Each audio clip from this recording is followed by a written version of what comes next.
'Robin hood' సినిమాకి సంబంధించి రీసెంట్‌గా ఒక పాట బయటకొచ్చింది. అందులో 'కేతికా శర్మ' డాన్స్ చేసింది. ఆ పాటని కంపోజ్ చేసింది శేఖర్ మాస్టర్ అన్నమాట. ఈ పాట గురించి బాగా ఇష్యూ ఇప్పుడు వైరల్ అవుతుంది. సో, 'అదిదా సర్ప్రైజ్' అని ఏం సర్ప్రైజ్ అంటే ఇదొక పాటన్నమాట. 'అదిదా సర్ప్రైజ్' అనేది ఆ పాట పేరు. ఏం సర్ప్రైజ్ చేస్తార్రా వీళ్ళంటే ఆమె ఇస్తున్న సర్ప్రైజ్ ఒకసారి మీరు చూస్తే స్క్రీన్ మీద గమనించండి. అబ్జర్వ్ చేయండి. తన మిడ్డీని ముందు భాగంలో చేయి పెట్టి ముందుకు లాక్కుంటూ ఒక స్టెప్ ఏస్తుంది. అది సర్ప్రైజ్ అన్నమాట. అంటే ఏంటి? తను ఎగ్జాక్ట్‌గా ప్యూబిక్ హెయిర్ ఉండేటువంటి ప్రాంతంలో, ప్యూబిక్ ప్రాంతంలో చేయి పెట్టి మిడ్డి దగ్గర ముందుకు లాగుతూ ఉంది. అంటే తన ప్రైవేట్ భాగాలని చూపిస్తూ అదిదా సర్ప్రైజ్, అదే సర్ప్రైజ్ చూసుకోండి అంటూ ఏస్తుందన్నమాట స్టెప్. తెలుగులో చెప్పలేక ఇంగ్లీష్‌లో చెప్తుంది. తెలుగులో ఏమంటారో తెలుసుగా? స్త్రీల యొక్క జనాంగాలని, ప్రైవేట్ భాగాలు, ప్యూబిక్ భాగాలు వాటన్నిటిని చూపించే విధంగా ముందుకు లాక్కుంటూ, మిడ్డిని ముందుకు లాక్కుంటూ అదిదా సర్ప్రైజ్, అదిదా సర్ప్రైజ్ అని చెప్పి లిరిక్స్ అన్నమాట.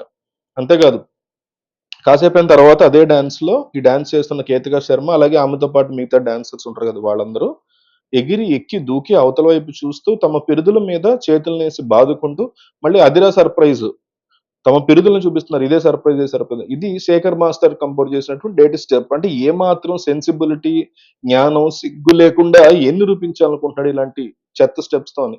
ఇంతకుముందు కూడా మనం ఒకసారి మాట్లాడుకున్నాం. వరుసగా గత 5, 6 నెలలుగా వచ్చినటువంటి సినిమాల్లో బూత్ స్టెప్స్ గురించి ఎక్కువగా చర్చకొచ్చింది. అంటే శేఖర్ మాస్టర్‌కి సంబంధించినటువంటి స్టెప్స్ ఇవి అని మనం స్పెషల్‌గా చెప్పక్కర్లా.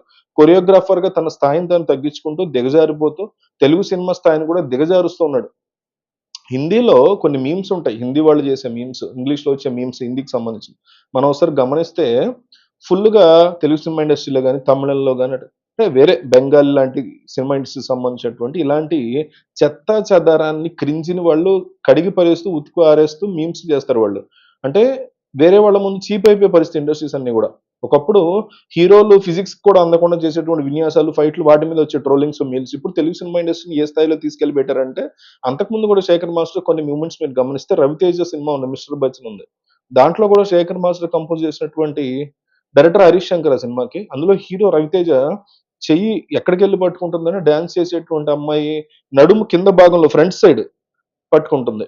అంటే అనవసరమైనటువంటి దరిద్రపుడు జుగుప్సాకరమైనటువంటి జేబులో చేతిలో పెట్టించడాలు, బ్యాక్ పాకెట్ ఉంటది. కరెక్ట్‌గా వెనక పక్కకుంటది. సైడ్ గూడా కాదు.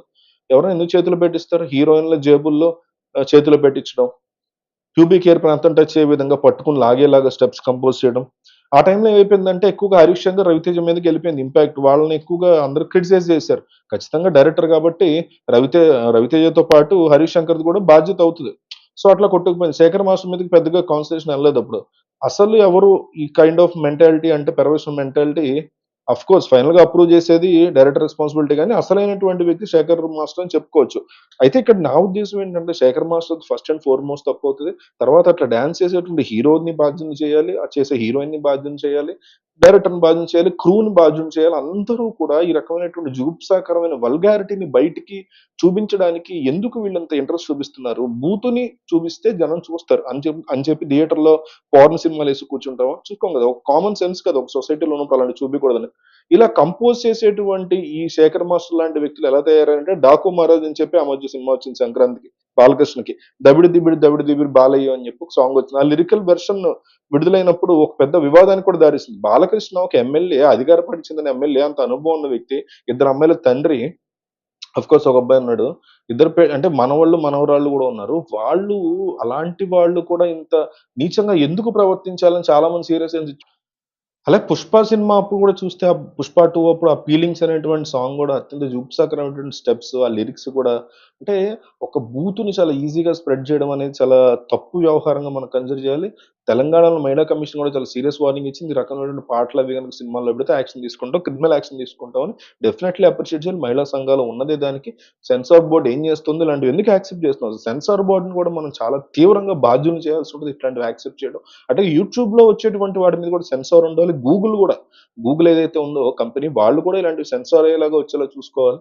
సో, పిల్లల మీద ఈజీగా ప్రభావం పడేటువంటి యూట్యూబ్‌లో ఇట్లాంటి వీడియోలవి పెట్టడం వల్ల యువతని చాలా దారుణంగా చెడగొడుతున్నాం మనం. 22 నుంచి వెనక్కి 14, 13 ఏళ్ల వయసు నుంచి 22, 25 ఏళ్ల వయసులో ఉన్న వీళ్ళు చాలా జాగ్రత్తగాను వాళ్ళని డీల్ చేయకపోతే గనక యాస్ ఎ సొసైటీ మనందరం తప్పుదారి పడడం చాలా తేలికైపోతది. ఇలా పట్టుకోవడం, కింద పట్టుకోవడం ఇదంతా కూడా అత్యంత జుగుప్సాకరంగా తయారవుతుందని నాకనిపిస్తుంది. మీకేమనిపిస్తుందనేది కామెంట్ చేయండి.